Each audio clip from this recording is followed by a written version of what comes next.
Crystal blessings, everybody. Welcome to another video brought to you by Hibiscus Moon Crystal Academy.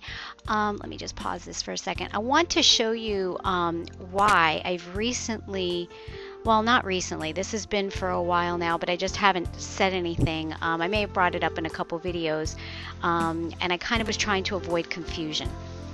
But I've recently changed my ideas on storing a programmed crystal, which is something I teach about in my classes.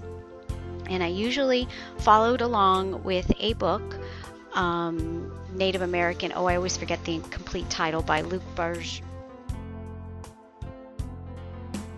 Barjault, I think the author's name is. I'll probably post a link somewhere here about that book, which I really like the book, but there's something in there, and this really brought my attention to the whole concept of storing the programming that you put into a clear quartz crystal. And I do believe that it does need to be stored in some way and maintained. But he discusses the using of red fabric to help protect that program or to help protect your crystals. And I went along with it. And yes, red has the longest wavelength, lowest frequency as far as visible light goes. For a couple of years now, I kept questioning it in my mind, and then I actually had some students say, why red? Why red? And I said, yeah, you know what? I know better, because I do a lab on light reflectivity. And I'm just going to show you here some video I did.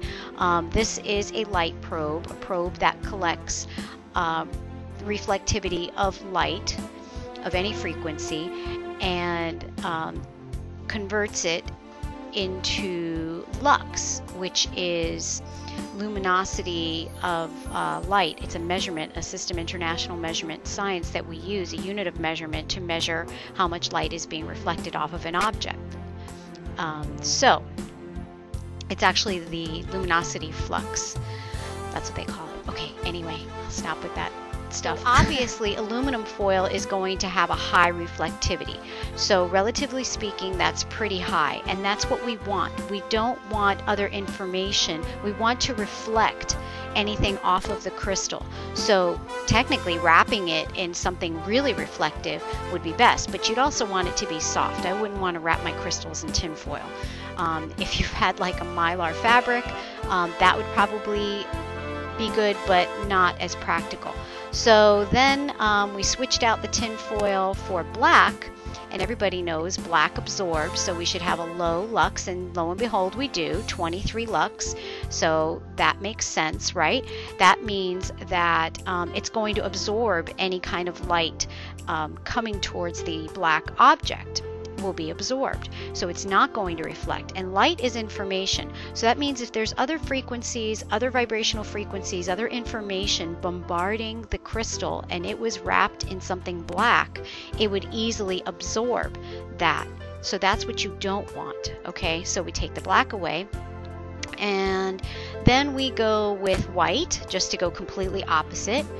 And white is great. We've got 156 lux. So the white was 156, the aluminum is 175 lux, and red, just to show, this is what Luc Barjault, and I so apologize for butchering that last name, recommends.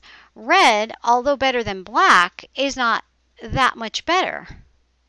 Okay, we're at about maximizing at 47 lux. Looking at this, our best options is to have the most reflective material around a programmed crystal in order to protect it.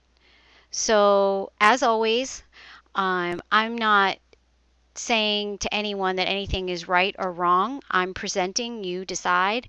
Let me know your comments on this. Let me know your thoughts, your opinions.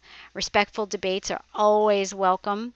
Okay, just my thoughts, and this is the way I'm going because this is the way that makes most sense. You know, I always look at the how and the why and the science behind it. Okay, namaste to everyone. And if you're interested in crystal classes with Hibiscus Moon Academy, come on over. HibiscusMoonCrystalAcademy.com. Love to see you there. Thanks. Bye-bye.